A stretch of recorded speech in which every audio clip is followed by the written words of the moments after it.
Hey, this is Drei, and welcome to the Coffee Breakers Club podcast. This is episode 43 of this podcast, and thank you for joining me. Alright, today, let's talk about board exam. Bali, ito yung second part ng civil engineering life ko. No?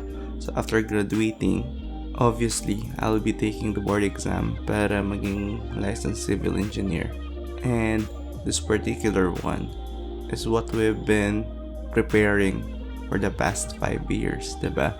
All of that to prepare ourselves para sa 2-day exam na to. Ayun pala, for civil engineering, bali, the board exam is across 2 days. The first day, bali 2 subjects yung itetest doon, bali yung math, which includes surveying and economics. Pwera pa dun sa mga usual na math nga na calculus, ganyan, trigo, at kung ano-ano pang math, diba? And then yung second subject is yung soil mechanics and fluid mechanics. And for the last day, yung second day, isa lang yung subject dito, which is yung design. Though, sinasabi na design lang, pero ang dami rin na subjects dito. Subsubjects, tama ba yun? Subdisciplines, ayan, subdisciplines. Parang reinforced concrete, steel, theory of structures, at kung ano-ano pa. So, needless to say, yung second day yung talagang sobrang hirap, no? Pahirapan talaga yung subject na yun para sa aming lahat. I mean, may reason bakit hiniwalay pa siya. Bakit hindi na lang siya sinama dun sa first day, diba? So you need a fresh mind for that subject alone. So, yung batch namin, bale, ang board exam namin is noong November 2012. So, just a bit of a trivia for the civil engineering licensure exam or board exam is all throughout the years, 30 item test siya per subject. And for each of those items, merong 3 questions inside, 3 to 5 ata kung di ako nagkakamali. So, ganun siya, no? So, for each problem, meron kang 3 items na kailangan sagutan within it. And that is how it is formatted. Pero sa amin, imbes na 30 items, naging 100 items siya.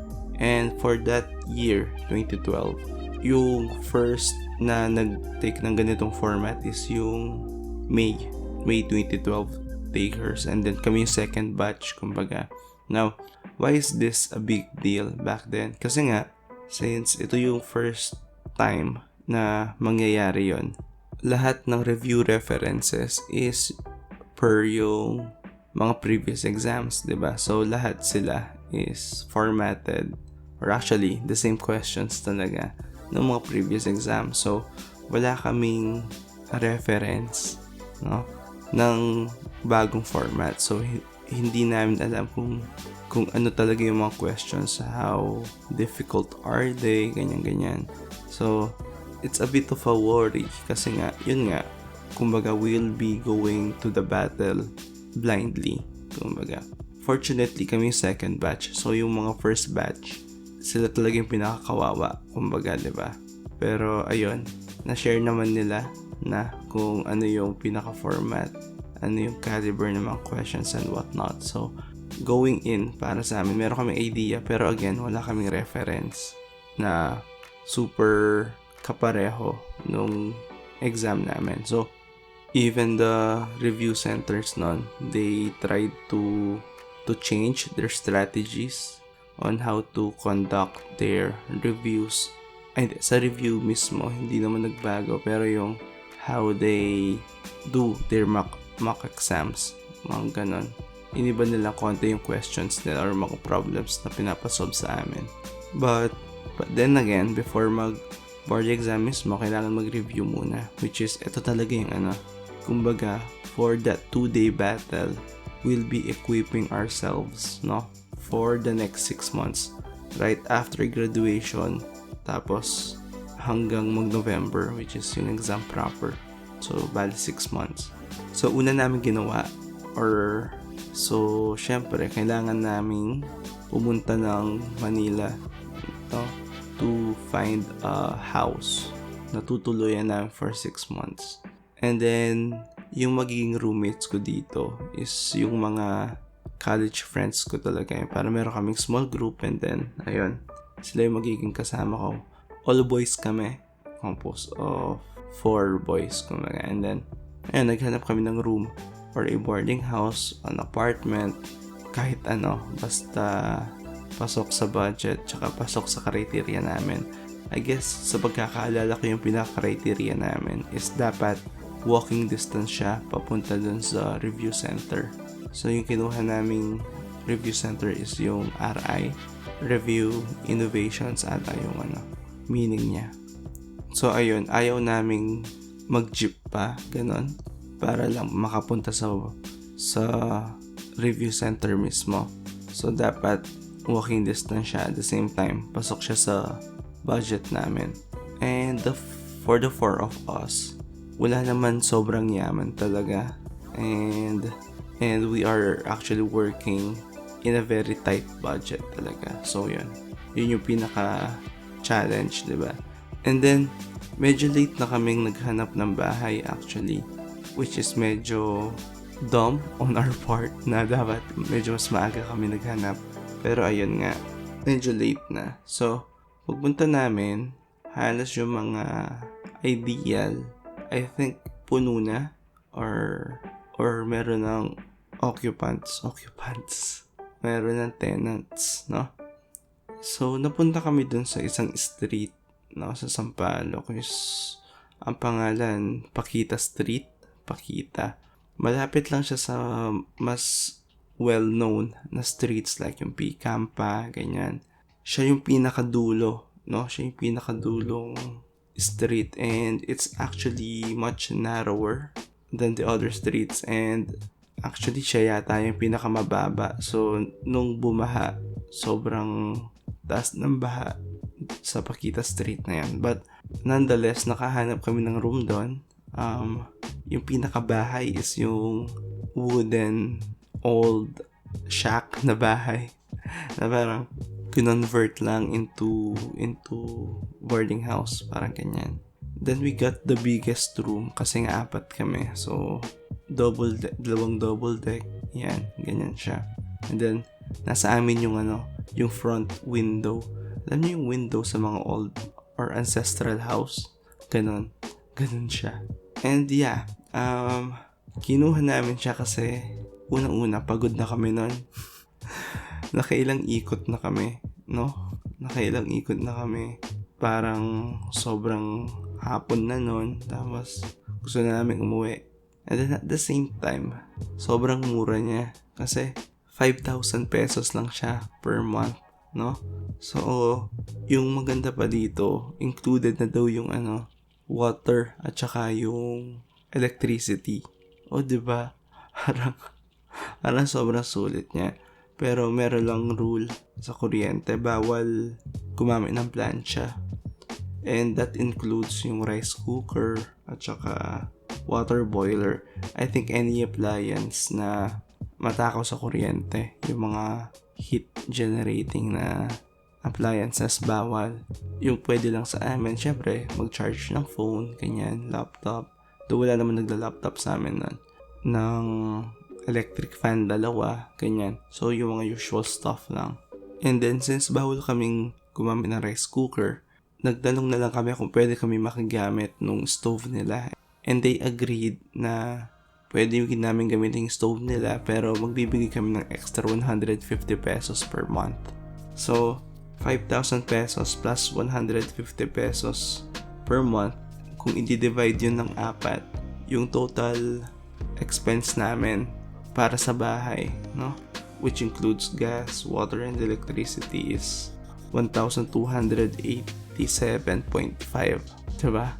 Sobrang sulit talaga. Pero, if you could imagine, ganun kamura, so, hindi siya ganun kaganda talaga. Diba? The living conditions is far from ideal, pero, what the heck, 6 months lang naman. So, though hindi namin magamit yung rice cooker namin, or actual rice cooker ng isa namin kasama, ginamit pa rin namin yung pinaka lutuan ng rice cooker para lutuin yung rice namin sa stove. Pero yung rice cooker na to, sobrang liit. Yung pinakamaliit na rice cooker, no, na available. Ganun siya. Hindi ko alam bakit hindi na lang kami bumili ng ibang kaldero. Pero, yun. Imagine, no, 4 kaming lalaki. Tapos, nagre-review pa. Meaning, we actually need a lot of energy, no, to function. Pero, yung maliit na rice cooker lang na yon yung ginagamit namin. So sobrang tipid talaga na since very limited ang ginagawa namin, dinidivide namin yung kanin into 4 equal parts talaga. Bawal yung lamangan na kinokwadrant pa namin. And then laging sobrang perfect ng pagkakahati ng kanin na yon. Actually, kung isipin, substantial naman na. Yung parang more than a cup of rice naman siya each time. Halimbawa, kung kumain ka sa karinderya, mas marami naman siyang dihamak dun sa isang order ng kanin sa karinderya. Pero, tipid pa rin. And then, yung lagi naming ulam, no? Madalas kaming bumili ng gulay. Isang order ng gulay sa mga karinderya para i-supplement, no, kung ano man yung meat na binili namin din. So, protein plus gulay, parang ganoon lang lagi. Pero yung gulay, yung isang order lang, tapos hati-hati na rin ulit kami. Nagdo-double up lang ata kami sa meat dahil 4 kami. Tapos kapag kulang na kulang yung ulam, syempre lagi kaming meron ding mga delata.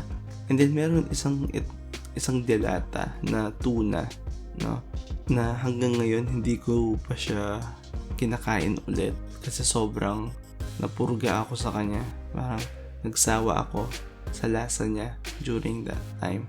Yung pangalan nung brand is Fresca. So, para siyang 555 pero mas mababang level. Alam ko mas mura siya kaya nasabi ko mas mababang level. Pero yeah, yung mga tuna na merong flavoring like apretada, adobo, mechado, caldereta, paksiw, ganun. So yun yung Fresca na hanggang ngayon hindi ko pa siya natitikman ulit and I don't plan on tasting it anymore. Parang yung lifetime supply ko ng Fresca is nakain ko sa 6-month period na yun. So bali yun yung living conditions namin, no? On the review itself, ang style dito is gagawa ka ng mga reviewers, no? Mini reviewers na isusulat mo yung mga formulas on that reviewers. Madalas, ang ginagamit ng iba is mga index cards tapos i-compile nila, no? Sa akin, ang ginawa ko na bumili ko ng mga maliit na notebook. Ang pangalan nila is Golden Gate, yung kulay dark maroon na cover. Tas sobrang mura nila. Parang yung paper quality talagang parang the lowest you can get. But yun yung ginamit ko. Sa pagkakaalala ko, 3 pesos yung isa. A mini notebook na 3 pesos. Ganun siya kamura. So doon ko ginawa yung akin. And then sabi ng mga roommates ko na hindi ko malilimutan. Sabi na bakit ko daw tinitipid masyado yung review materials ko, no? Baka daw tipid din yung score ko kapag ganun. Which is, grabe naman sila. Nasintensya ako dahil sa mga review materials ko. Pero as long as it works, diba? It has the same purpose. Mas shiny and beautiful lang yun sa kanila. Yung akin, masang-masa. And then aside from that, ginagawa din namin yung pagsulat ng mga formulas sa Manila paper. And kanya-kanya kami ng lista ng mga formula na to. And yun nga, madalas na ginagamit is Manila paper tsaka pentel pen, no? Para medyo malaki. Hindi namin magagawa talaga yon ng lubusan kasi 4 kami sa room. So kung lahat merong ganun, parang sobrang kulang yung space. And then ayun nga, medyo maliit nga yung space namin nun, so we can't do that. So I'm one of the guys na nag-compromise na hindi na ako gumamit ng Manila paper. Ang ginamit ko na lang nun is pages of my calculation notebook, yung parang kung saan ako nagsosolve ng mga problems. So medyo malaki yon, actually the biggest notebook that you can have. And then yung mga pages na isusulat ko na medyo mas malalaki, and then ididikit ko sa side ng bed ko or yung sa wall na sa gilid ng bed ko. And then every morning, ang routine is paggising mo, titignan mo yung mga formula na sabi nila that is the best way to memorize things. Yung parang paggising mo daw, tignan mo yung mga formulas para mag-stick sa'yo, para ma-record sila sa subconscious mo, parang ganun. I believe that, so ginagawa ko.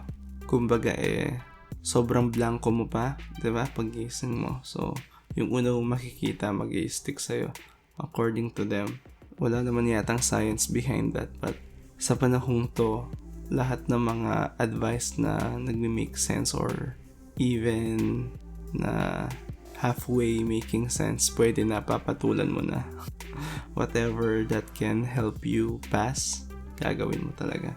And then nung palang naghanap kami ng bahay, sinabay pala namin dito yung pagbili ng mga reviewers, yung mga references, ganyan. Kaya naubos yung oras din namin. Inuna namin yung mga libro. Pero yeah, bumili kami nun. And then, ang mga binili ko nun yung mga super important, like design, soil mechanics, fluid mechanics, ganyan. Tsaka yung mga combined references din. Tsaka yung compilation of previous exams, no? Ang hindi ko binili nun is yung math. Ang nangyari dun sa math, yung bumili is dalawa doon sa mga ka-room ko. And then kami nung isa pa is hiniram namin yung libro niya nung isa, and then pina-photocopy namin tapos pina-bookbind namin na umabot lang yata ng 170 pesos, no? Kung hindi 170 to 70. Pero yung libro is much more expensive, no? Para nasa 430 yata yung libro, and then kapag pina-photocopy mo, sobrang parang 50% off. So yung ginawa namin nung nag-compute kami nung kasama kong isa. So nakatipid ulit kami doon. And then yung review proper namin is, aside dun sa mga classes na ina-attendan namin, is nagre-review pa rin kami ng sarili sa room namin, 'di ba? As in, yung buhay namin nun is puro review lang talaga. So yung kinuha namin review is morning. I think nag-morning kami nun. So pag uwi, no, magre-review pa rin kami hanggang gabi. And then ako, nag-stop ako mag-review ng 12 midnight, no? So up to 12 midnight lang ako. Yung other 3 na ka-room ko is, I think lumalampas sila, no? As in, nagre-review sila ng madaling araw talaga. At least 2 of them, I'm pretty sure na hanggang madaling araw talaga sila. Meron silang lampshade . So kung meron ka lamp, sure na nagre-review ka ng beyond 12 PM. Kasi lights off na ng 12 supposed to be. And then yung ginagawa namin nun sa room is, back then Catholic pa ako . So nagro-rosaryo kami, no? Nagro-rosaryo kami. So 12 midnight, kapag lights off na, magro-rosaryo muna kami. Pero sa 6 months span na to, parang 10% lang yata yung times na nakumpleto ko yung rosaryo. Lagi ko nakakatulugan talaga, and then napapansin nyo ng mga ka-room ko na tinutulugan ko yung pagro-rosaryo. Hindi ko naman sinasadya, sadyang pagod lang, ganon, pagod na. So day in and day out, puro review lang talaga. I mean, what can I say, diba? It's very boring during these times. As in, walang masyadong kwento na epic, kasi super focused lang talaga sa pagre-review. Merong mga ganap here and there, pero yung focus talaga is andun lang, diba? Supposedly. Di ko malilimutan dito yung una, yung baha, as in habagat ata nun, tapos nagpupusoy dos kami nang wala namang nakatayang pera. ano lang talaga, just to kill time. And then meron kaming bisita noon, yung isa namin classmate na babae na she lives in the same street pero I think mag-isa lang siya sa room. And then so naki-dinner siya sa amin, and then nagposeidous nga, and then umuulan na nun pero hindi naman ganun kalakas. And then around 8 p.m. biglang lumakas yung ulan, as in yung sobrang epic, yung delubyo levels na ulan, no? And then wala nang tigil yung ulan, unti-unti nang tumataas yung baha nakikita namin from our window. So combined nung sobrang lakas ng ulan talaga, and then bumabaha na, we decided na mag-stay na lang for the night yung classmate namin, yung friend namin, kasi medyo delikado na. What we expected is sa umaga wala na yung baha na sa madaling araw is titigil na yung ulan, ganun. Pero to our surprise, walang tigil yung ulan, no? So nag-stay yung baha, as in sobrang taas, yung parang hanggang below waist naman, pero super submerged yung half of your body, kumbaga. So this classmate of ours is she's not the tallest girl in the world. so kung hanggang below waist yung tubig sa akin, I guess hanggang mid or above navel na niya, let's say. So cannot be talaga. And then ang ginawa pa namin is, sabi namin stay na lang siya muna sa amin kasi yung room namin is nasa second floor, so mas okay yung condition na yun, diba? We have supplies naman, no? And then at least hindi siya nag-iisa, no, doon sa room niya. So that is one of the epic moments. And then this last one is yung habang nagpupusuidos ulit kami, no? This one night, wala na yung friend namin babae, kaming apat na lang to. And then this is around 11 p.m. na, no? When all of a sudden, meron kami narinig na dalawang putok ng baril. Parang sobrang lapit lang sa amin. And then nung narinig namin yung putok, naglag pa kami, nagtinginan pa kami ng mga roommates ko bago namin ma-realize na baril yun, diba? So yung room nga namin, as in sa street side siya. So kung may ligaw na bala, kami yung una, kumbaga. So what we did is to duck, no? Punta kami lahat sa lapag. Yung isa, pumunta siya sa kama niya, humiga siya doon. And then gumapang pa kami yata, no? To safety, ganun. And then nabalitaan na lang namin kinabukasan na ayun nga, may namatay sa kabilang barangay kasi nga may bumarel. And then yun. Grabe. Napaka-shady talaga ng lugar na yun. And then going back to the review proper, be provided by Review Innovations. Okay naman yung review, no? Nakakasunod naman ako. The Mac exams, not so much. I think the Mac exams parang in total naka-anim yata kami, no? Pero ni isa, wala akong pinasa talaga, which became a worry ng roommates ko kasi sila pumapasa naman sila, no?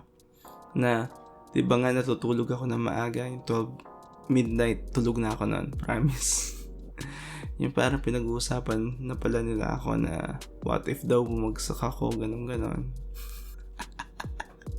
which is naman touching na they worried about my performance. Pero to tell you frankly, no, just to be honest, I didn't mind me failing all those mock exams kasi ewan ko, parang overly optimistic yata ako talaga, especially during my younger days. I'm very optimistic na I don't let things na hindi ko hinahayaang ma-down ako doon sa mga ganon. Lalo na kasi though hindi ako umaabot doon sa passing rate for those mock exams, pero nasa 30% percentile naman ako. So in my view, I'm doing well. I'm doing okay, not well. I'm doing just okay to get by. And sabi naman nila, mas mahirap lagi yung mga mock exams versus dun sa mismong board exam. So, I didn't worry. I didn't really care. So, totoo lang.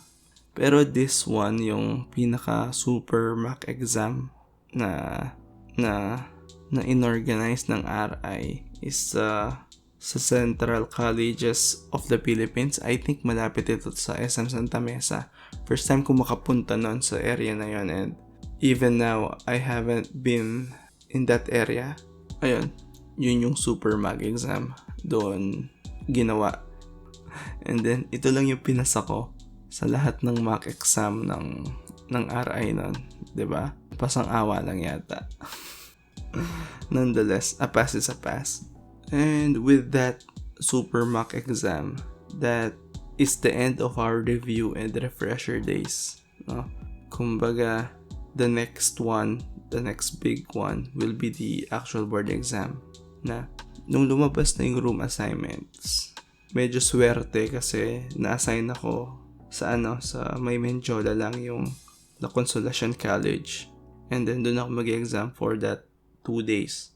So sabi ko nga swerte kasi again, pwedeng lakarin from our house, if you can call it that. And kapag nag-board exam, kailangan naka white polo shirt ka pa. Di ko alam bakit, pero kailangan daw ganun. So bumili pa kami sa Divisoria ng mga white polo shirt para lang sa board exam. Ayun, and for the board exam proper, the first day was a breeze, no? It was easy in a way, no? Not really super easy, pero we got by. And then once na nagkita-kita kami ng mga classmates at yung mga roommates, parang sobrang sobrang panatag. Sobrang confident namin na we got the first day done. Na kung yun lang yung basehan ng board exam results, sure kami na pasado na. So ayun, super confident going in the second day, which is yung last exam. And then for this one, not to lie, medyo mahirap siya. No, I'm getting answers naman, but I'm not 100% sure kung tama sila. Basta nasa choices naman yung mga sagot ko. Kaya lang, yung kasing examiner namin sa subject na yun is magaling, and ang ginagawa niya daw is yung mga common mistakes in solving her problem is ginagawa din niya, and then yung mga sagot from those calculations mistakes is nilalagay niya as choices, 'di ba? So kung nagkamali ka doon sa mga usual na maling steps, is makakuha ka ng sagot na kapareho sa choices. So parang evil genius siya na feeling mo tama ka na pero mali ka pa rin. So hindi porke nakita mo yung sagot mo sa choices is tama ka na. So ganun ka evil yung exam na yun. Yung parang laging hindi ka confident. And then after that one, there was a relief on everyone, no? Sa aming lahat may relief na at least tapos na. Hindi namin alam kung pasado kami, pero at least tapos na. Kung ano yung saya namin ng first day, yun naman yung hindi naman lungkot, pero sobrang tahimik namin. Noong second day, nung nagkita-kita kami, walang nag-uusap, walang nag-sharean ng solutions, ng answers. Basta tahimik lang kami lahat. Yung kapag nagtanungan ng, nakuha mo ba? Yung parang lagi lang sagot, okay lang naman yata. As in, walang confident, no? Ang napag-usapan nun is magla-lunch kami sa KFC after ng exam. And that was one of the most quiet lunch na experience ko. As in, kumakain lang kami. Pero walang nagsasalita. And then yung pa namin doon is fully loaded meal kaming lahat kasi nga parang reward for the hard work, kumbaga. Nung patapos kami kumain, may biglang nag-aya, sabi niya, tara uwi na tayo. Meaning uwi na daw kami sa probinsya. Back to Pampanga. So we didn't actually plan in going home that day. Na I think meron kami mga plans to drink ata, to get drunk that night or that evening of that exam. But nung nag-aya siya na uwi na daw, everything made sense na uwi na muna tayo. Kasi the results will be going out 3 days after the exam. So sobrang ikli lang. So might as well spend that comfortably, no? Na komportable ka. So yun, umuwi kami lahat. After 3 days, sa awa ng Diyos, pumasa naman, no? Pumasa naman ako. Na that time on our household is meron ng ibang mga professionals na. Like, I have a brother na electrical engineer, no? And the other one is a geologist. So medyo sanay na yung nanay at tatay ko na pumapasa kami sa mga ganong bagay. So once I got the news from the internet, no, sa results is yun, sinabi ko na yan, pasado. Tapos sabi, congrats, good, congrats, ganun na. Pero walang masyadong ecstatic or exaggerated reactions, no? Walang ganun. Which is okay.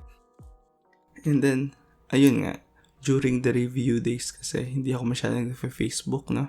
Lalo na nung nag-aantay na result, talagang social media shutdown ako.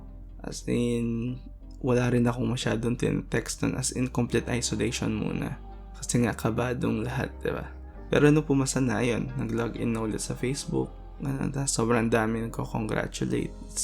It's one of the best feelings na at least lahat ng hard work mo for the past 6 months, no? As in literal na hard work. Adding in yung naging buhay mo nung college, as in sobrang sulit lahat. At least validated yung efforts mo. And yun nga, lisensyado na kami. Yun, ang daming congratulations or whatever. And then I can still remember the specific words that I put in my status noon sa Facebook. It's 5 words. Sabi ko lang, to God be the glory. And then that's it. So yun, this board exam is the main goal. Na yung pagpasa dito is yung main goal ng lahat ng estudyante na eventually magpo-board exam, no? Engineering man yan, architecture man yan, whatever.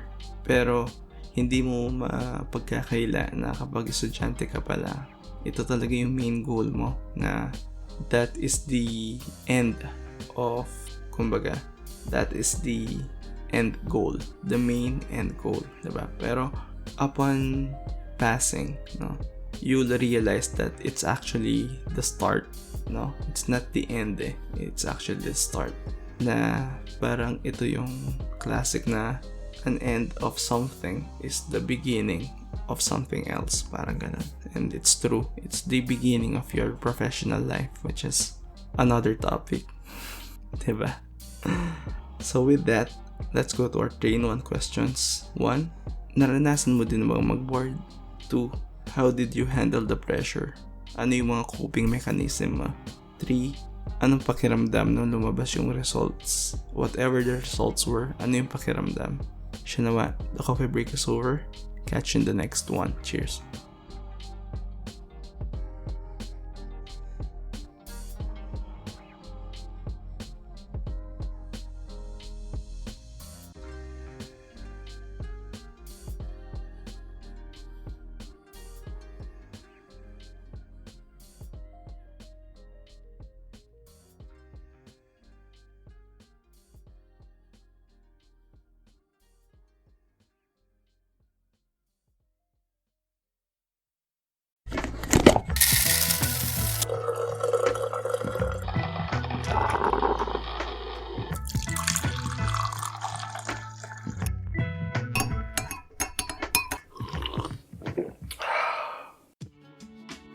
Hey, this is Drei.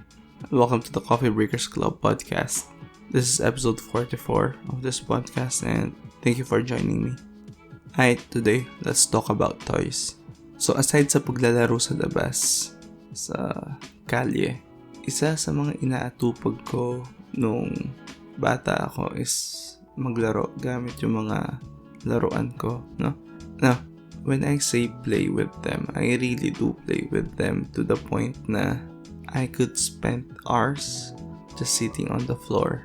And yan, as in, okay lang na hindi na muna ako lumabas for a few days while playing with these toys. Nga kasi ang ginagawa ko is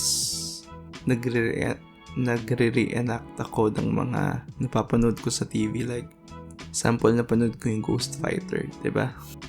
Ang gagawin ko is gagayahin ko yung scenes, no? Sa mga palabas na yon, sa mga laruan ko. So, parang ganon. Kaya, medyo tumatak sa akin yung mga scenes ng mga anime na to. Kasi nga, inuulit ko sila gamit yung mga laruan. And then, ayun, minsan nga, meron akong sariling kwento, sariling characters sa mga laruan ko, and then creating my own world, no? Creating my own battle scenes, ganun, out of these toys, no? So, I am a really nerdy kid back then. And kung may favorite toy ako, no? Or toys, is yung Lego ko. Yung Lego ko is medyo madami siya. Parang isang attache case worth of Legos, no? Ganun karami. Now, yung Lego ko kasi galing sa US, padala sa amin nung tita ko, and then sa akin napunta yung Lego na yon, yung mga Lego. And then yun nga, naka-attach case sila na kulay blue, na pag bukas mo, ang daming parts na, ayun nga, yun yung sobrang nilaro ko lang kasi you can build whatever you wanted. And then kung may role-playing game ka nga, no? So, say, you wanted to create some characters, you wanted to create some monsters, some spaceships, mga ganun, mga vehicles, yun yung ginagamit ko, no? So, kahit wala ako nun mga action figures is okay lang, no? Mga toy cars, mga toy robot, okay lang kasi ayun nga, pwede kong gawin gamit yung Lego ko. And then, dumagdag pa dito nung 7th birthday ko, may nagregalo ng Lego set na ang mabubuo mo isang eroplano, no, na may hélice sa harap na kulay red. Hindi ko na sigurado kung sino yung nagregalo nito, pero I think it's one of my brothers, one of my older brothers. So, ayun, dumagdag yung parts na yun sa Lego collection ko, kumbaga. Na mind you, wala kaming binili. Puro bigay lang. And then, aside doon, yung very nostalgic sa akin na laruan is yung water gun. Isang handheld water gun na, ayun, sobrang paborito ko yung laruan na yun nun, na bago pa nauso yung mga pellet gun, which is I'll be talking about later, is water gun muna yung nauso. And then, sobrang epic nun. And then, kasi wala pa nung yung mga water gun na may pump, na pinapump mo siya para sobrang ma-pressure nung water gun mo. Wala kami nun sa barrio namin, parang mga simpleng water gun lang. So kung gusto mong barilin yung kalaro mo, kailangan talaga malapit, no? Lalapitan mo talaga siya. So yun, meron mga epic water gun fights nun. And then yung isa pa, yung espada ko na umiilaw, parang Jedi, ganun. Na kapag tinurn on mo, iilaw lang siya ng kulay green. And I got this for Christmas naalala ko na Christmas ko yun nakuha. Sobrang mahal na mahal ko yung espada na yun dati. Na nung nakuha ko siya nung Christmas Eve na yun, bago matulog, sinindihan ko muna siya, tapos nilaro-laro ko hanggang nakatalugan ko. And then, meron din ako ng toy robot, no? Toy robot. Na itong toy robot na to, for some reason, sobrang uso niya na if you grew up in the 90s and then binilhan ka or niregaluhan ka ng toy robot, malamang sa malamang ito yung toy robot na meron ka. Yung toy robot na to, meron siyang parang leon sa dibdib, and then sa magkabilang kamay meron siyang barrel. Yung isa fix, yung isa pwede mong tanggalin. Pero yung isa kasi umiilaw kaya fix siya. Tapos yung isa parang rocket launcher lang siya. So, pwede mo siyang tanggalin. Tapos naglalakad siya, the battery. So, yun yung laruan na yun. I'll be using that robot as the teaser poster of this episode. So, kung nakita nyo yung teaser poster ng episode na to, yun yung sinasabi ko, robot. Sobrang nostalgic, diba? And then, as I've mentioned, dun sa video games episode ko, nagkaroon din ako ng brick game. And then, I guess this is true for most of us, no? Na we do remember the toys that we got and we had a lot, right? Pero hindi natin maalala kung paano siya nasira, paano siya nawala. Parang bigla na lang nabubura sa existence yung mga laruan na to. And this is same with this brick game. Kulay green ito pero bigla na lang siya nawala sa possession ko. Hindi ko alam kung ano nangyari. So same with that light sword, same with that water gun. Parang ang hula ko dito, nasira ko na siya and then tinapon na without me knowing. Nung nakitang sira na, okay, tapon na. Pero hindi sinabi sa akin na itatapon na or whatever. Or kung pinamigay ba, hindi ko alam. And then yung next toys na to, na ginagamit to gamble. Parang yung mga bata nun, maagang natutong maglaro at magsugal. Anyway, ito yung mga sample pog, holen, diba? Tsaka yung mga text na yes, nilalaro mo sila pero at the end of the game, mapupunta sa kabilang side or dun sa kalaro mo na magaling yung mga to. So, halimbawa sa text, diba? Maglalaban kayo. And then may chance na maubos yung text mo at mapunta sa mga kalaban.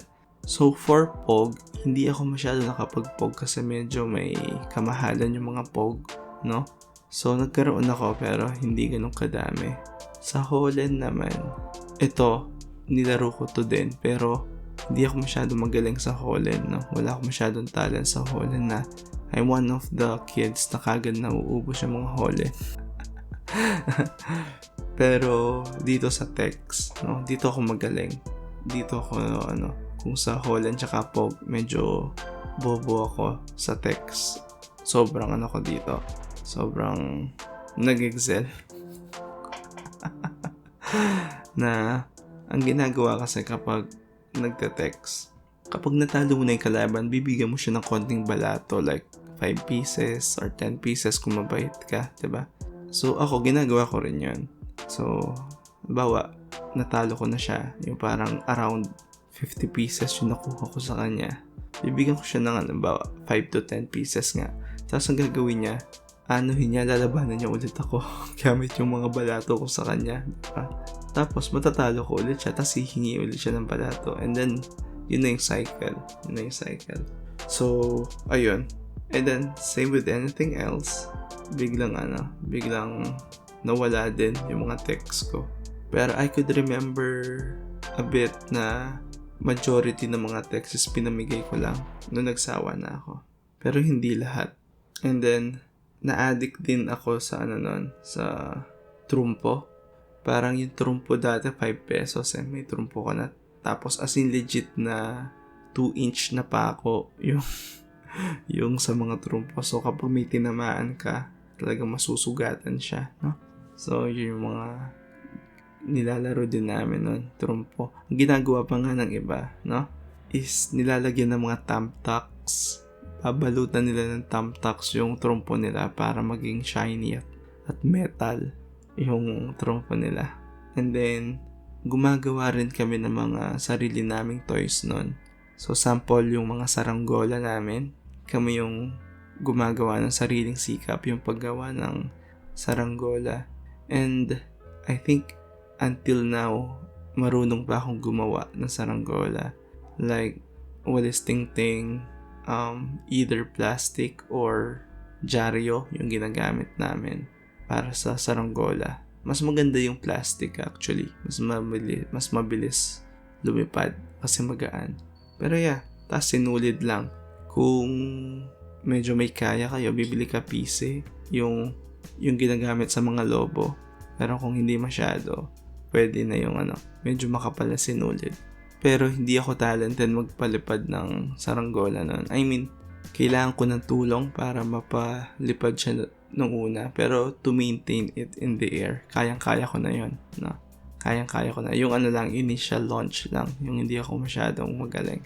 Kasi ang gagawin nun, yung isa mong kasama, i-aatcha niya yung saranggola, tas ikaw na magpapalipad. Kailangan mong tumakbo to gather some air under the saranggola para lumipad siya. So yun yung fail ko kapag tumatakbo na ako. Siguro since hindi masyado mabilis, bumabagsak lang ulit yung saranggola ko. Pero kapag napalipad na, I could maintain the heck out of it sa himpapawid.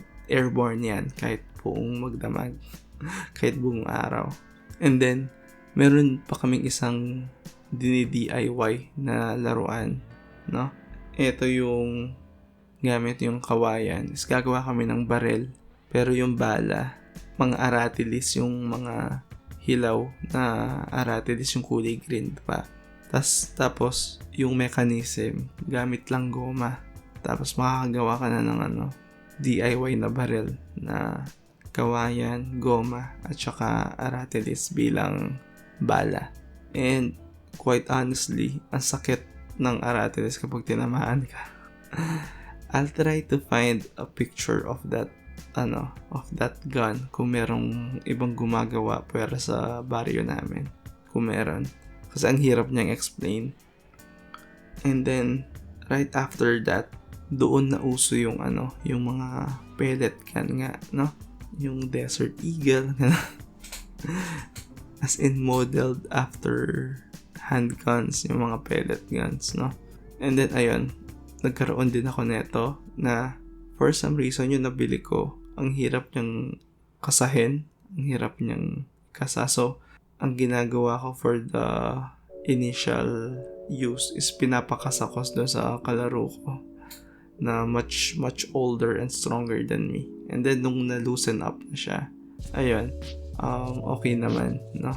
Ito yung pellet gun is muntik na naban ata to sa barangay namin kasi as in may mga turf war na nagaganap between kids of different streets, no? Kasi nagbabarilan lang kami na syempre minsan may tatamaan na sobrang bata pa, ganon, kasi iiyak. So ayun. And then sa sobrang uso nito ng pellet gun na to sa baryo namin is hindi mo na kailangan bumili ng bala kasi tumingin ka lang sa ground, no? Ang daming mga ligaw na bala na pwede mong pulutin tapos ipunin. Tapos yun na yung gagamitin mo. Na ito yung paborito kong ginagawa nun, na maghanap ng mga bala sa mga sulok-sulok. And then I think 3 times at maximum lang akong bumili.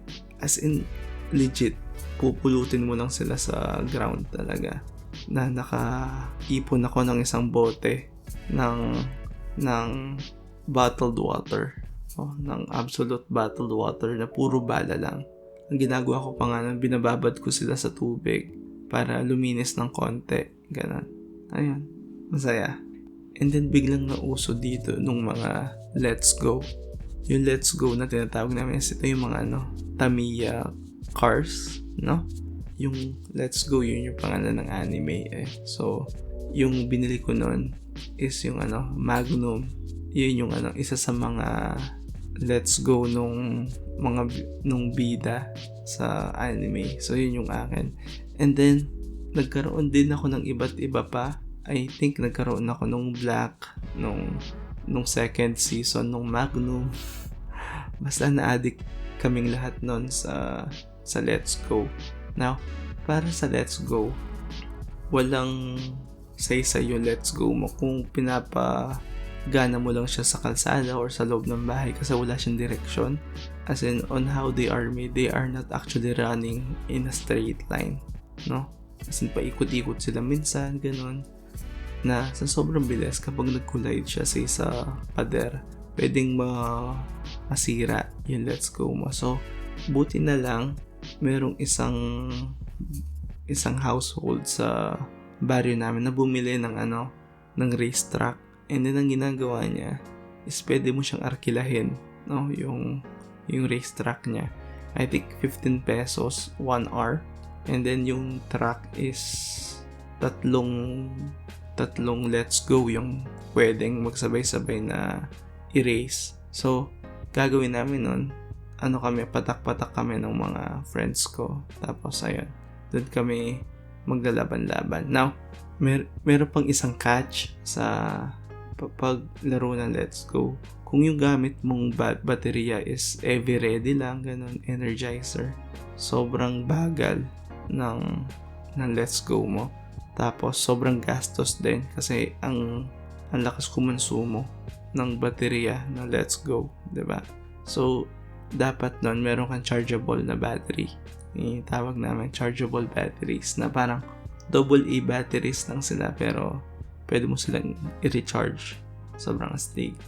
And then, nauso din dito yung mga iba't ibang klase ng Let's Go na hindi na lang Tamiya yung manufacturer sa merkado.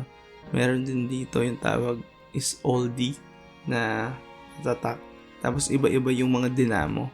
And then depende sa dinamo kung gaano kabilis yung Let's Go mo. Tapos pwede mong i-customize na until this day, no? Meron pa rin mga Let's Go enthusiast.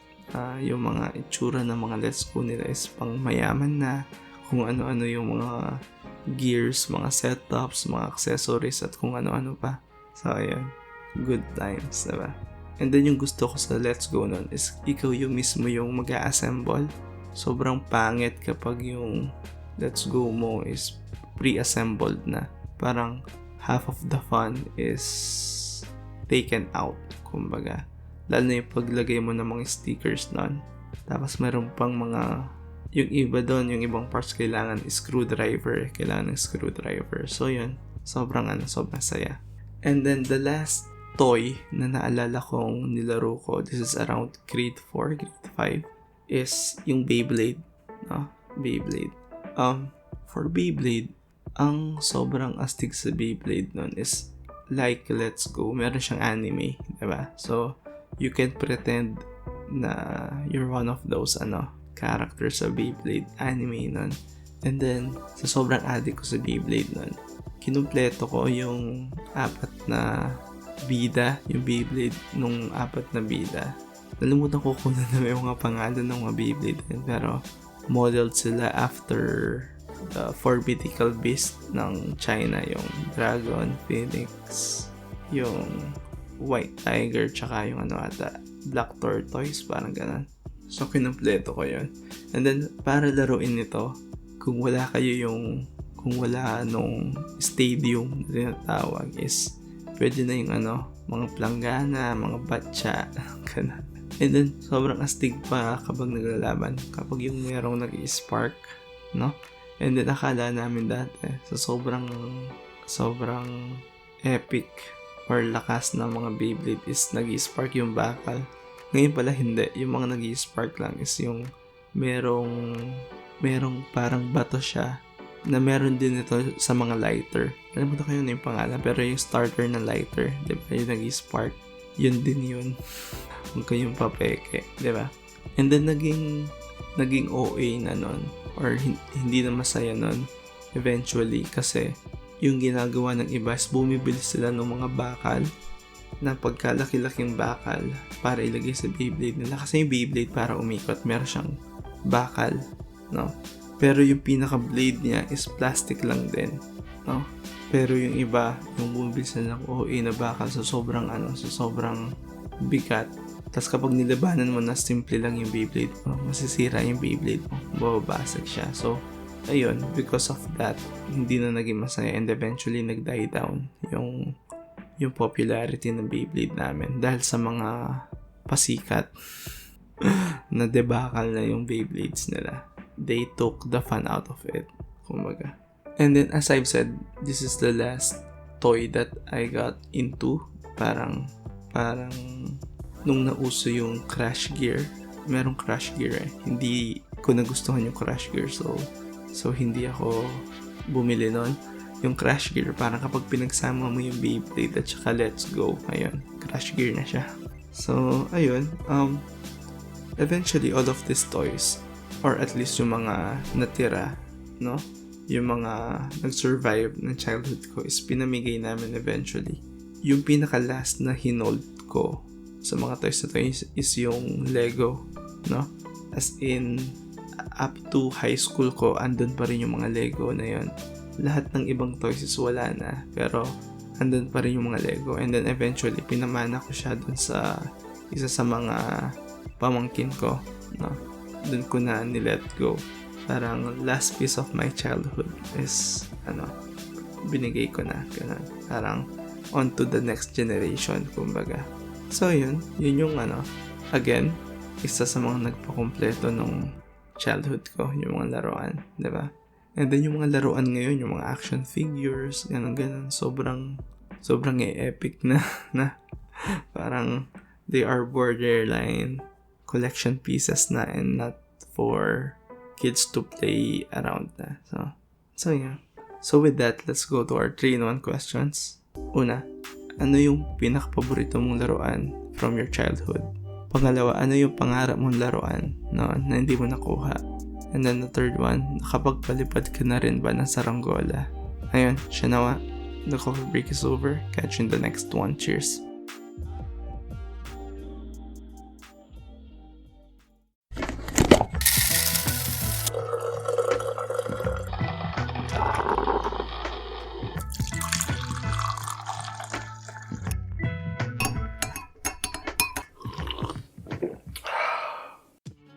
Hey, this is Drei, and welcome to the Coffee Breakers Club podcast. This is episode 45 of this podcast, and thank you for joining me. Today, let's talk about high school. High school is widely considered as the best time of people's lives, let's say. Especially when looking into adulthood, no? Yung mga nag-experience ng adulting na ngayon na meron ka ng mga responsibilities, ganyan, you're preparing yourself, diba, to be a useful member of the society, diba? So there's a lot of pressure there. So yun, as for me, I went to Holy Angel University sa high school ko, no? This is in Pampanga, in Angeles City, and according to their website and or Wikipedia entry, it is the largest private school in Central Luzon, no? So, yeah, true. And dito ako nag-high school kasi this is widely considered as one of the better universities to take up your high school, diba? And I still remember na muntik na akong hindi makapag-high school dito, no? And it's because of a failed scholarship application, no? Actually, hindi siya fail. So, ganito kasi nangyari. Nung grade 6 ako, I finished having a overall grade or average of around 85, no? 85. Tapos top 7 ata ako nun or whatever, no? So, there is a scholarship program sa probinsya namin na kinukuha nila yung mga medyo less privileged na estudyante, gaya ko, na medyo okay naman yung grades, no? So, ayun. So, yung cut-off dito is 85 flat yung grade mo dapat. So sakto, no? I think yung ko 85.6, 85.7, parang ganun siya, no? Pero saktong-sakto. And then bubisita pa sila sa bahay to check the house or yung general lifestyle ko siguro, ganyan. And then yun, nakapasok. And then with that, no, yung pera, I think we had money for the tuition fee, or at least yung entrance fee kung sakaling hindi ako makapasok dun sa scholarship. But since nakapasok ako, ang ginawa na lang dun sa pera, I think it's around 5,000, no? 5,000 pesos is pinambili na lang ng material and labor para makagawa ng bakod sa bahay namin. So, the money was put to use for a different reason kasi nga it's not needed for my entrance fee anymore, 'di ba? Kasi nga nakapasok ko doon sa scholarship. However, sobrang dami yatang nakapasok na scholars nun, no? So, imbes na 85 lang yung cut-off, ginawa nilang 87. Bastards. So ang ending, hindi na ako scholar, no? Hindi na ako pasok dun sa scholarship. So, wala akong pang entrance kasi nga naging backward na siya. And then, my mom told me na baka daw hindi ako makapasok sa how na lang yung tawag na sa Holy Angel University. That's HAU. So, how. So, baka hindi na daw ako makapasok sa how kasi nga, ayun, wala kami pera. Tapos baka kung okay lang daw, at least sa first year high school ko, ganyan, sa ibang school na muna ako mag-aral, ganyan. Yung bad trip dito kasi, napagkalat ko na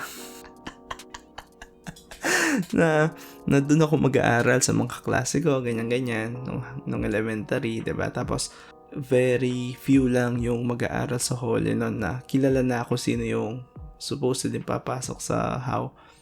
So, ayun, sobrang syempre bata lang ako, 'di ba? Sobrang iyak ko noon talaga, sobrang bad trip ko noon. Away ko pa yung parents ko, bakit ginawa yung bakod? Ngayon, ba't di nyo inantay? Yes, I was being unreasonable and rightfully so kasi nga, 'di ba? Hindi naman it's one of my dreams to enter that school, pero ayun nga kasi napagkalat ko na and I was looking forward to it. I was very excited. And then dahil sa diskarte ng nanay ko or ng parents ko is nakahanap naman sila ng pera para pang entrance. So ending, nakapag-aral pa rin ako sa how. So everything worked out, kumbaga. So upon entering sa school na to, kami yung first ever na batch na iniba nila yung uniform. So kami yung first na mag-uniform. Yung uniform na hindi namin inabutan is composed of white polo, a white polo, and then yung pants is color gray, So similarly, yung white yung pang-itaas ng babae, and then yung palda nila is kulay gray din. So yun yung color palette na white and gray. So sobrang elegant para sa akin. Sobrang linis.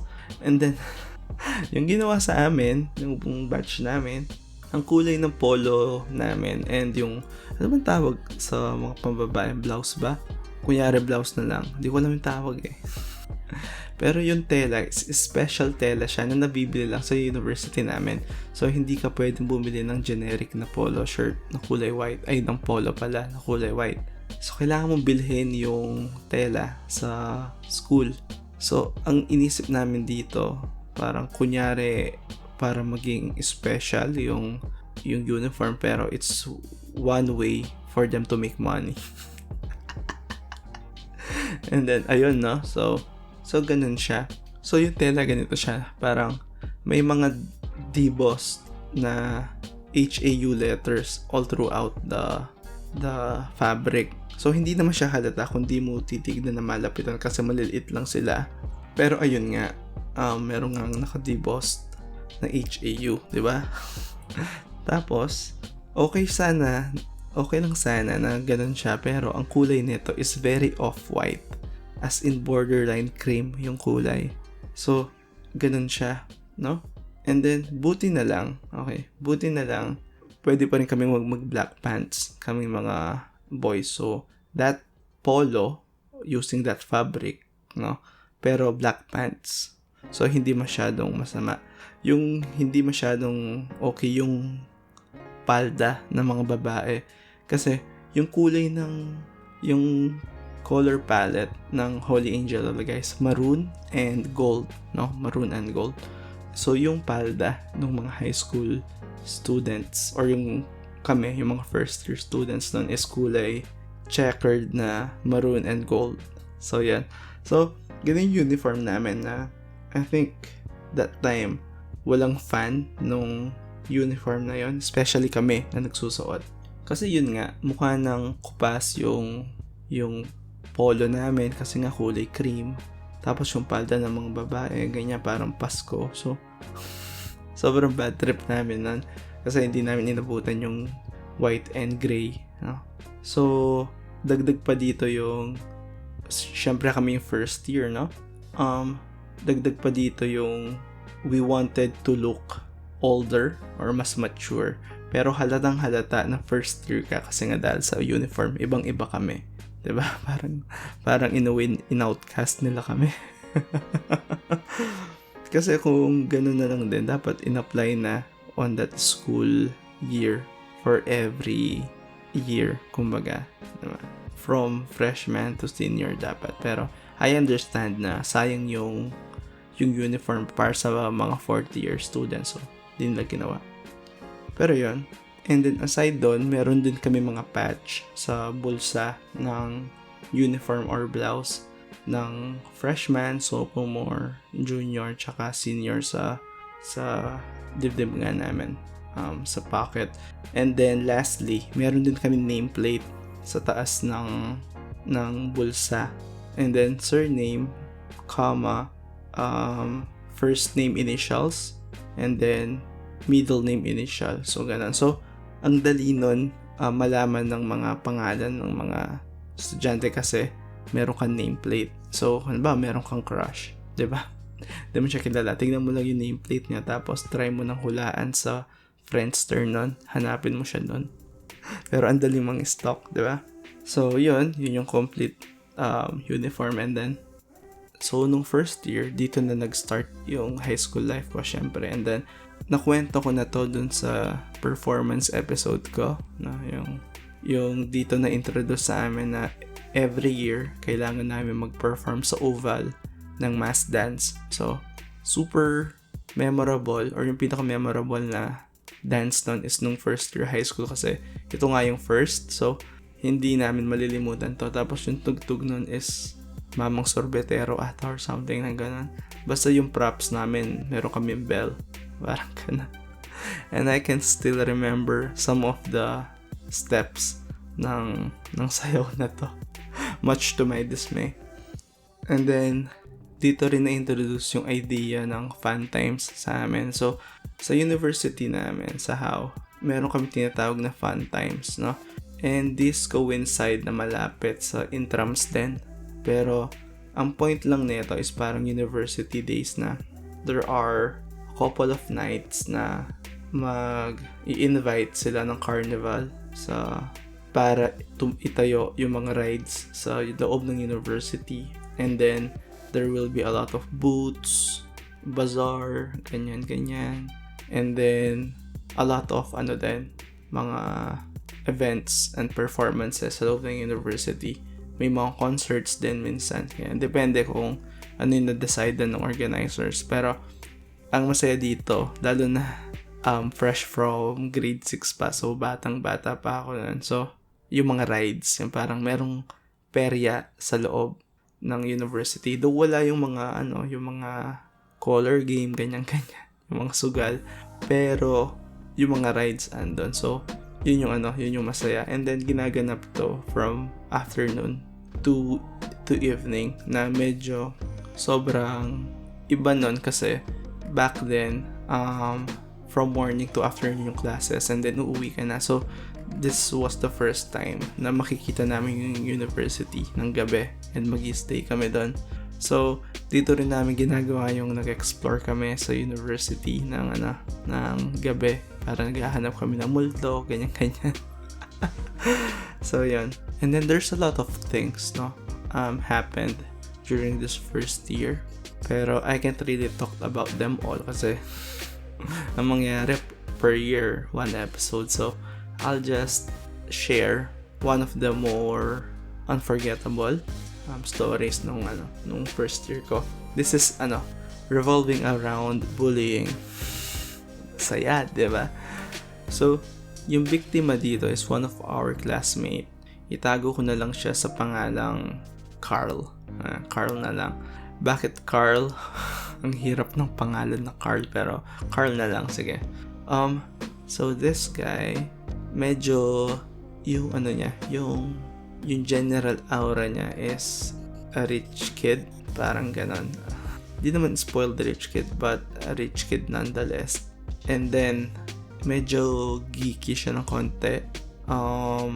And then he's kinda chubby and whatnot. So yung kagad siya na target ng bullying ng mga kaklase ko. And then me kasi, ang diskarte ko, yung nabuo kong strategy, defense mechanism all throughout my high school life is didikit ako sa mga bully. Dun sa mga siga, kakaibiganin ko sila just because I don't want to get bullied myself. So the best way to avoid that is tropahin mo yung mga bully, diba? Pero hindi naman sila nagmamalinis, but I never bullied anyone. No, I'm just associated with them for self-preservation. So ang nangyari is, una yung mga simpleng bullying lang, ganun. And then pang-asar, ganun. Wala namang physical. It's more on pang-asar lang talaga. But it came to a point na ang ginagawa ng mga kaklase ko is kukunin yung bag ni Carl and then lalagyan ng maraming bato sa loob, ganyan. Yung baon ng niyog na panglinis sa floor, nilalagay nila sa loob ng bag niya. Tapos minsan sinusulatan, ganyan. To a point na masisira talaga yung bag, no? And then, kapag nasira yung bag niya, after a few days, meron na ulit siyang bag. And then, same cycle. They will destroy his bag, no? Susulatan, idadrag sa floor, iacha-acha hanggang masira, ganyan. And then, siguro nakalimang bag siya, no? Pero, at the end, dumating yung parents niya demanding an explanation and an apology from his tormentors. I'm not included kasi pinangalanan niya yung mga bully, so I'm not included. As I've said, I'm not a bully. I'm just associated with them. Pero yun, alam ko na office pa yung mga to pero hindi naman sila na-suspend, but that was the end of it, no? Though patuloy pa rin yung pang-aasar, pero sobrang unforgettable sa akin nun kasi that is my first taste. Hindi naman ako nabully. That is my first experience or na-expose sa ganong klaseng scenario na tunay yung bullying, no? So yeah, that is my first year. And then for second year, I think this is the only year na walang masyadong bullying na naganap. Parang walang bullies sa section namin nun. Or at least hindi masyadong rampant, no?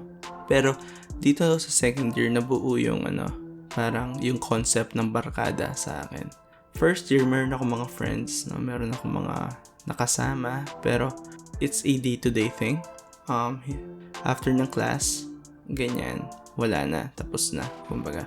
But this second year is nagkaroon kami ng group within our section, and then we're composed of 6 boys. And then yun yung para naging kasama ko for that whole second year. And then tinawag nila kaming 6 dwarfs kasi halos pantay-pantay yung height namin and maliliit kami. Not that super liit. I think I'm average naman ako, pero yung iba namin mga kasama is smaller than me. One is significantly really smaller than us. So tinawag nila kaming 6 dwarfs, pero yun yung naging mga kasama ko or kabarkada ko na second year high school. Na with this group, ang isa sa mga bonding namin is basketball back then. So nagba-basketball kami every chance that we get, like breaks, ganyan, or after lunch break, magba-basketball kami. Na again, as I've shared dun sa basketball episode ko, is naka-black shoes pa kami, ganon. Tatanggalin lang namin yung polo namin. But yeah, that is one of our more significant bonding activity, which is basketball.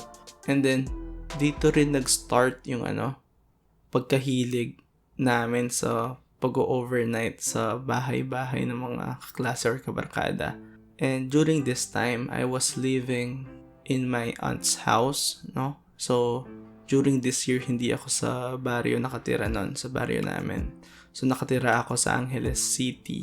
Then, proper or yung city proper ng Angeles City, no? So, sobrang lapit ko sa mga bahay ng mga kabarkada ko nun. So, kapag naisipin namin mag-overnight, sobrang bilis lang, sobrang dali. Kasi hindi nalalayo. So, yun yung naging super okay sa second year kasi meron kaming a solid group back then. And then, for a story time, ano bang story yung pwede kong i-share dito? During one of our overnight events is, nag-basketball kami, no? Dun sa court, barangay court nung isa naming kabarkada, which is, dun din kami nag-overnight. And then, after playing basketball is, I think we decided to go to the other guy's house for some reason, no? So, pupunta kami sa bahay nila after playing basketball. We are still on our basketball gear, if you can call it that. And then, maghahantay kami ng jeep sa highway. And then, sa highway kasi, sa Angeles City proper is, yung drainage nila is tinatakpan nila ng parang slab of concrete na merong mga gaps in between. And then, anong nangyari habang nag-aantay kami ng jeep na naglalakad along the highway is lumusot yung paa ko between those gaps, no? And then, anong nangyari dito, sobrang parang nalaglag yung kaluluwa ko kasi sobrang unexpected, no? Tapos nung lumusot nga yung paa ko, as in half of my leg hanggang sa knees yung pumasok. And then, ayun, tawanan, ganon. Tapos until today, kapag nakakasama ko yung mga 6 warps na to, isa yun sa mga laging binabalikan stories na out of my expense, kumbaga. But it's fine, hindi naman nalaglag yung tsinelas ko, so okay lang. Pero yeah, that's one of them. And then come third year, yung pinaka-unforgettable ko sa third year is yung dito super na uso yung mga frat at saka mga gangsta, no? Sa university namin, like Fibetero, Tau Gamma, ganyan, or sa mga gangs, sa mga Bloods, Crips, ganyan. So, ang daming ganong mga nauso. And then, I think sa university namin, I don't know if hanggang ngayon ganon, pero legal naman yung mga frat, no? Legal naman yung mga frat. Yung mga gangsta, hindi. Syempre, pero yung mga frat, legal naman. And then, there are a number of people na kakilala ko and kaklase ko na syempre, na-invite din ako to join. But I didn't kasi I'm not really into that kind of stuff. Having that type of group, kumbaga na I'd rather na masaya na ako doon sa simpleng barkada lang or simpleng pagkakaibigan. I didn't need a brotherhood per se, no? So yun, I declined or hindi ako naging interesado in joining them.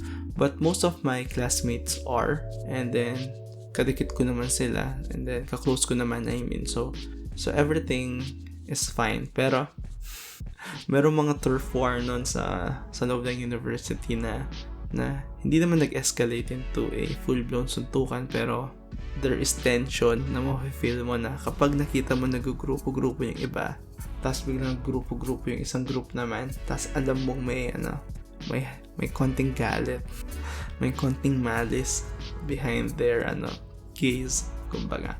But yeah, doon na uso yun. Until 4th year, I think very rampant ito. And then, ito rin yung first experience ng JS prom, syempre, 'di ba? Junior, senior prom. For this one, syempre, 'di ba? Sobrang looking forward tayong lahat sa JS prom. And the experience has been good naman for both of my proms na pinuntahan nung junior tsaka senior na rin. Story time for third year. Ano ba yung pwede kong kwento? quite honestly, this third year, ito yung pinakakonti ako naaalala, no? Ito yung pinakakonti kong naaalalang ganap. Pero, there is this one thing na nangyari na all my life, from elementary up to high school, favorite subject ko lagi is English. Favorite ko siya kasi, unlike math na gustong gusto ko rin, no? English kasi is hindi mo kailangan sa English kasi is medyo nag-excel ako nang hindi masyadong nag-effort, unlike math na for me to do good is I need to exert a lot of effort in doing it. Pero nag-enjoy naman ako while exerting effort. While English, ayun, same fulfillment but hindi same yung yung effort. So gusto ko din siya. So to a point na naging favorite ako per se nung teacher namin ng third year sa English. And then challenge niya kami, parang one day parang nag-spelling competition lang kami sa loob ng classroom.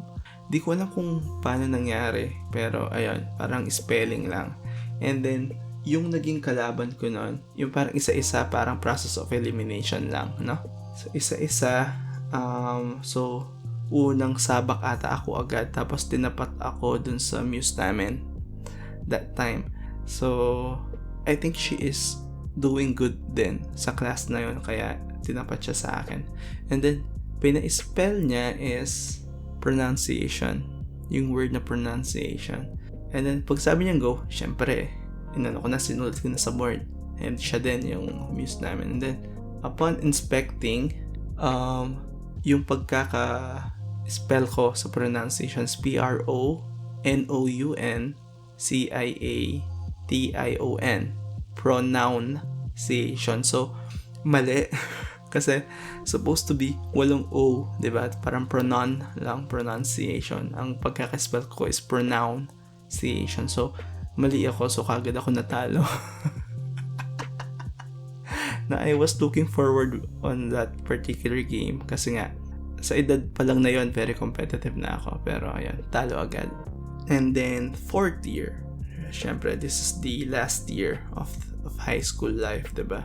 So, dito sobrang sobrang sikat or talamak or uso ng Dota, no? And as I mentioned dun sa video games episode ko, I didn't play this back in high school, pero nanonood ako.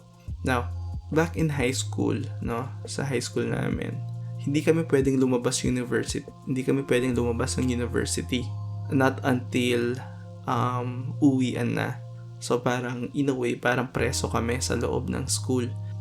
For safety reasons, 'di ba? Para hindi magkating yung mga bata, and alam ng parents na lagi lang nasa loob ng campus yung mga anak nila. So this is true for most of us. Merong mga iba-ibang exemption sa rule na to kapag meron kang lunch out pass.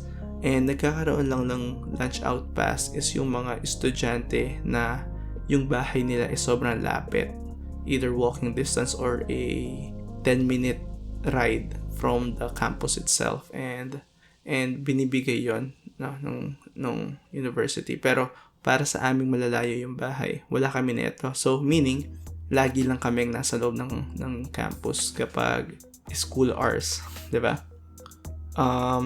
I think 4:30 yung pinaka earliest na pwede lumabas yung mga high school students nun.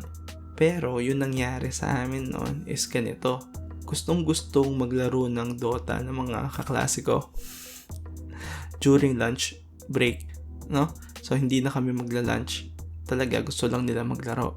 Now, merong malapit na computer shop syempre sa How nun. So yung mga computer shop na to is nasa Bart Mall na, sa harap lang ng school mismo. So ang ginagawa namin nun, so remember yung pants ng mga high school students, no? And during this time, kami na yung 4th year. So ibig sabihin, lahat ng estudyante na for the high school students is black pants na yung mga boys. Now, take this, yung uniform ng mga college students sa university din namin is black pants, white polo. Okay? So, yung only thing na mag-a-identify sa'yo bilang high school student na lalaki is yung polo lang namin. Yung kulay off-white na polo na merong nameplate namin and patch, 'di ba? Pero kung magpapalit kami ng white polo, mukha na kaming quote-unquote college students, 'di ba? And us being fourth year, we believe na mukha na kaming first year college kung sakali, 'di ba? That's what we envisioned ourselves. So, ang diskarte ganito. Yung isa naming kaklase, meron siyang kuya na college student. So, ang ginagawa niya, dinadala niya yung sinuot na polo ng kuya niya the day prior. Siyempre, hindi niya makuha yung malinis kasi hahanapin yon, di ba? Kapag nadumihan naman. So, yung used polo, yung dinadala niya. And then, ang gagawin namin, isa-isa naming isusuot yon para makalabas. So, syempre, ang unang magsusuot yung nagdala. And then, lalabas siya. Lalabas siyang ganun. Na, ang usapan ganito, para hindi ka mahalata na high school student ka is while going out, dapat, talaga, confident, diba? Di ka mukhang kabado. Pangalawa, kunyari nagte-text ka. So, bakit significant yun? Kasi, I think this rule came about nung fourth year na kami na bawal mag-cellphone or bawal magdala ng cellphone yung mga high school students. And again, I don't know if this rule still continues. I think not. Pero sa amin nun, bawal yung cellphone. So kung may cellphone ka, mas dagdag camouflage, 'di ba? Na college student ka nga. So kapag labas niya, didiretso siya dun sa malapit na simbahan sa school namin, and then huhubarin niya yung polo. And then, since yung simbahan na to is talagang magkatabi lang sa university namin, is babalik siya sa gate, sa may gate. And then, malapit dun sa gate kasi is parang bakod, pero grill siya.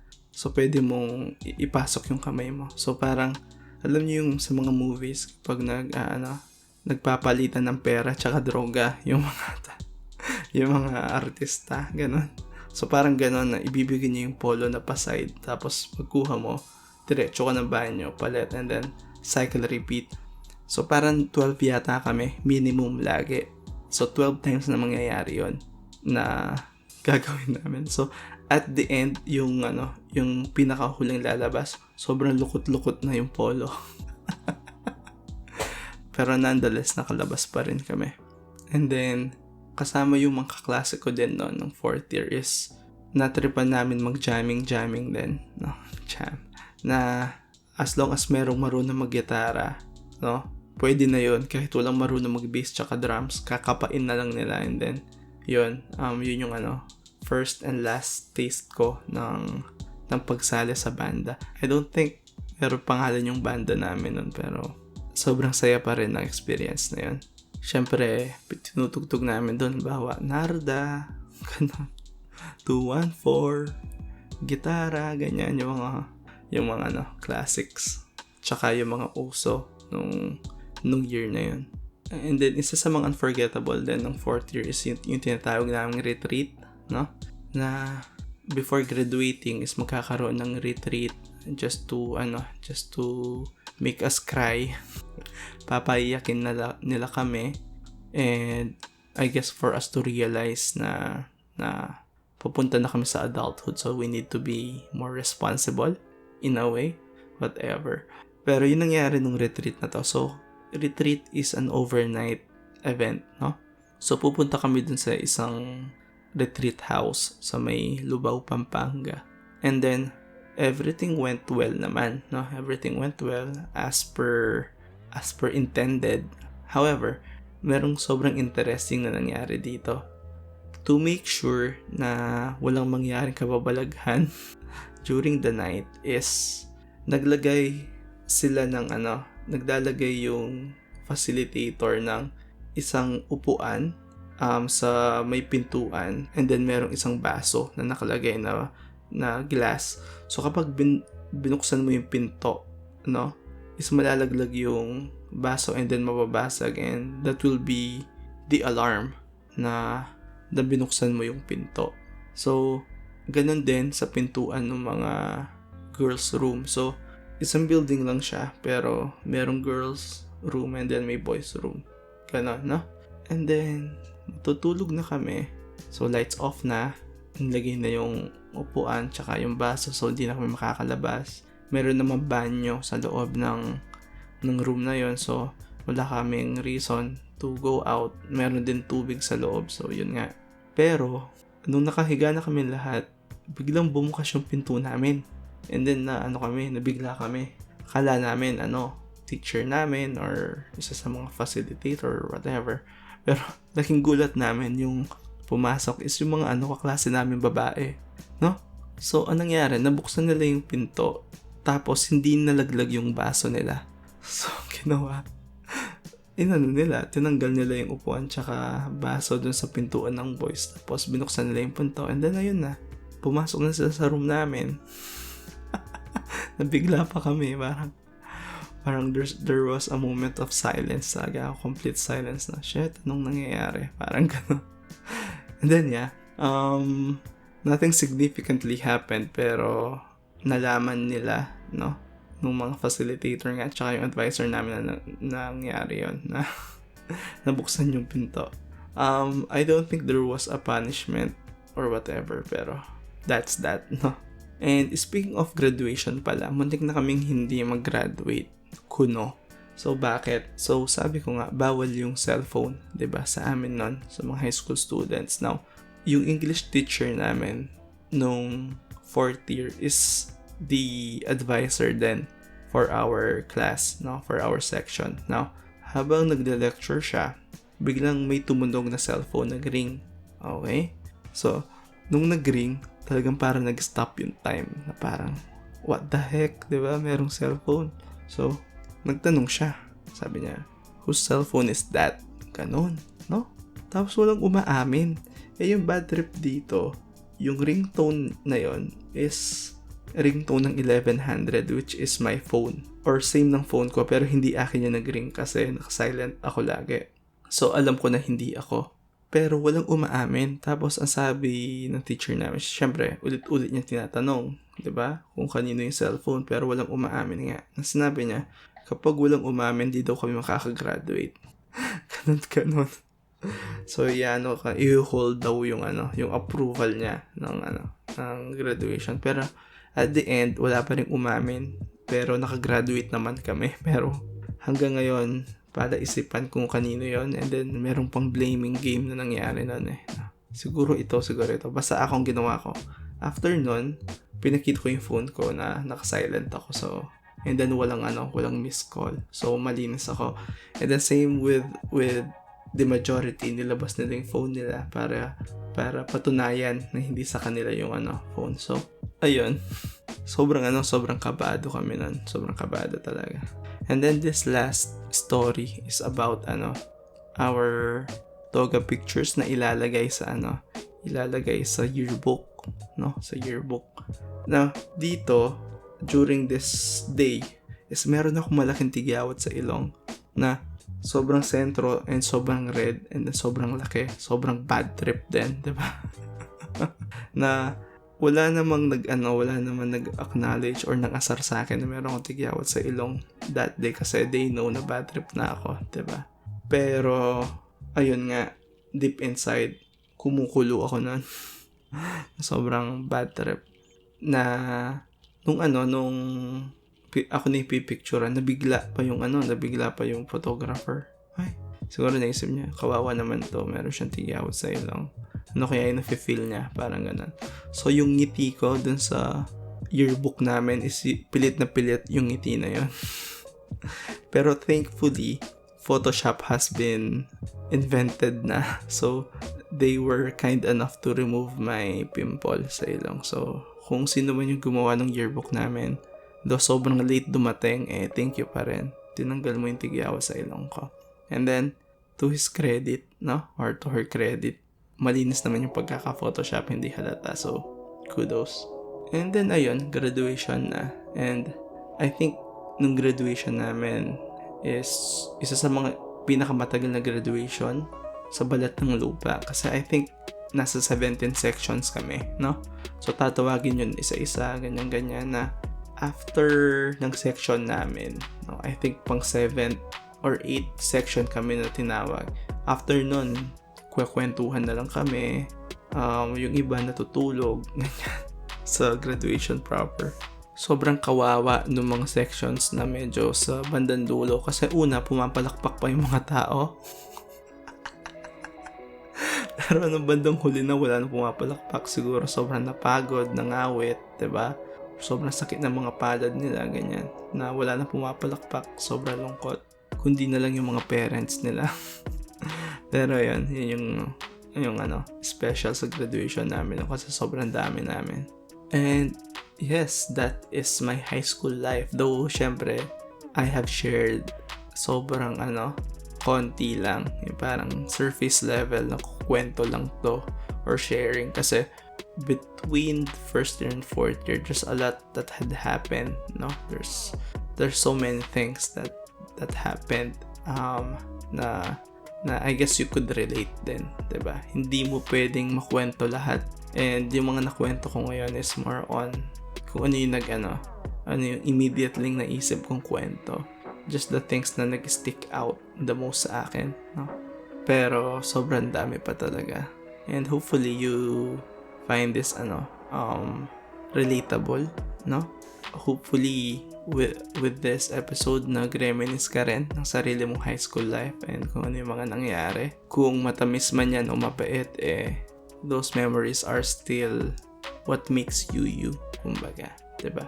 So, with that, 3-in-1 questions na tayo. Una, saan ka nag-high school and kailan ka gumraduate? Anong batch ka? Pangalawa, sino yung una mong sinayaw ng JS prom? Naalala mo ba? And then the last one, sino yung pinaka-crush mo nung high school ka? Siya nawa, the coffee break is over. Catch you in the next one. Cheers!